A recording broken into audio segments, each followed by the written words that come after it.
ಪುನೀತ ಕನ್ನಡಿಗರಿಗೂ ನಮಸ್ಕಾರ. ಬೆಳಗಿನ ಶುಭೋದಯ. ನಿನ್ನೆ ತಲೆನೋವು ಇದ್ದಿದ್ದರಿಂದ ರಾತ್ರಿ ಟ್ಯಾಬ್ಲೆಟ್ ಹಾಕ್ಕೊಂಡು ಮನ್ಕೊಂಡೆ. ಸ್ವಲ್ಪ ಬೆಳಗ್ಗೆ ಎದ್ದಾಗ ರಿಲ್ಯಾಕ್ಸ್ ಅನಿಸ್ತಾ ಇತ್ತು.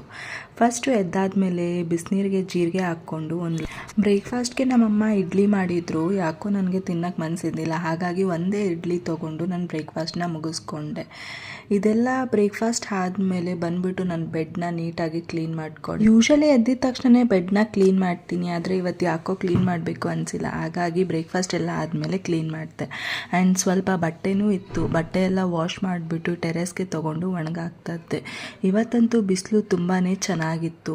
ಬಟ್ಟೆ ಎಲ್ಲ ಒಣಗಾಕಿ ಬಟ್ಟೆಗೆ ಕ್ಲಿಪ್ ಹಾಕಿ ಬರಬೇಕಾದ್ರೆ ಪಾಟಲ್ಲಿ ಗಿಡ ನೋಡಿದೆ, ಎಷ್ಟು ಚೆನ್ನಾಗಿತ್ತು. ಅಲೋವೆರಾ ಜೆಲ್ಲು ಮತ್ತು ತುಳಸಿ ಎಲ್ಲ ಇತ್ತು. ಇಷ್ಟೆಲ್ಲ ಕೆಲಸ ಮುಗಿಸೋಷ್ಟೊತ್ತಿಗೆ ಮಧ್ಯಾಹ್ನ 12:30 ಆಗಿತ್ತು. ನಮ್ಮಮ್ಮನಿಗೆ ಅಮ್ಮ ಮಧ್ಯಾಹ್ನ ಊಟಕ್ಕೇನು ಅಂತ ಕೇಳಿದಾಗ ನೀನೇ ಇವತ್ತು ಏನಾದರೂ ಮಾಡೆ ಅಂತ ಹೇಳಿದ್ರು. ಹಂಗಾಗಿ ಇವತ್ತು ನಾನ್ ವೆಜ್ ತಿನ್ನಬೇಕು ಅಂತ ನನಗೆ ಅನ್ನಿಸ್ತಾ ಇತ್ತು. ಸರಿ ಅಂತೇಳಿ ನಾನ್ ವೆಜ್ನೇ ಮಾಡಿದೆ. ಮಟನ್ ಚಾಪ್ಸು ಮತ್ತು ಚಪಾತಿನ ಮಾಡಿದ್ದೆ. ಅಡುಗೆ ಮಾಡ್ತಾನೆ ಎಲ್ಲ ಕೆಲಸನೂ ನಾನಂತೂ ಸೈಡ್ ಬೈ ಸೈಡ್ ಆಗಿ ಮುಗಿಸ್ಕೊತೀನಿ.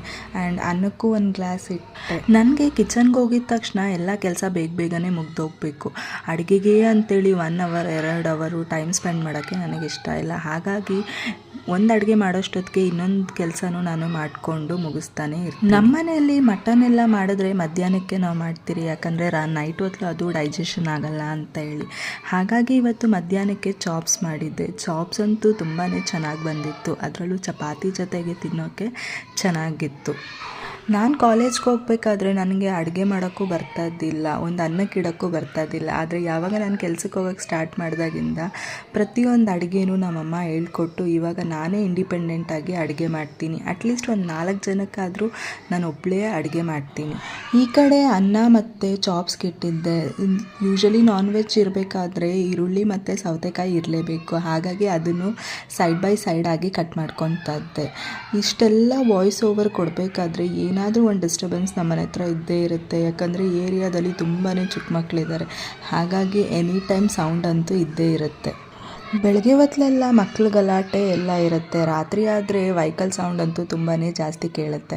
ಹಾಗಾಗಿ ನಾನು ವಾಯ್ಸ್ ಓವರ್ ಕೊಡಬೇಕಾದ್ರೆ ಸೌಂಡ್ ಅಂತೂ ಇರುತ್ತೆ. ಸೊ ಸ್ವಲ್ಪ ಅಡ್ಜಸ್ಟ್ ಮಾಡ್ಕೊಳ್ಳಿ, ಆಯಿತಾ. ಮಧ್ಯಾಹ್ನ ಊಟ ಎಲ್ಲ ಆದಮೇಲೆ ಸ್ವಲ್ಪ ಕೆಲಸ ಇತ್ತು. ಅದೆಲ್ಲ ಆದಮೇಲೆ ಬೆಳಗ್ಗೆ ಒಣಗಾಕಿದ್ದ ಬಟ್ಟೆನ ತೊಗೊಂಬರೋಣ ಅಂತ ನಮ್ಮನೆ ಟೆರೆಸ್ಗೆ ಹೋಗ್ತಾ ಇದ್ದೆ. ಇತ್ತೀಚೆಗೆ ನನ್ನ ಫೇಸಲ್ಲಿ ತುಂಬಾ ಪಿಂಪಲ್ಸ್ ಆಗ್ತಿದೆ. ಯಾಕಂತ ಗೊತ್ತಿಲ್ಲ. ಆ ಪಿಂಪಲ್ಸ್ ಅಂತೂ ದೊಡ್ಡದು ಅಲ್ಲ ಚಿಕ್ಕದು ಅಲ್ಲ, ಸಣ್ಣ ಥರ ಇದೆ.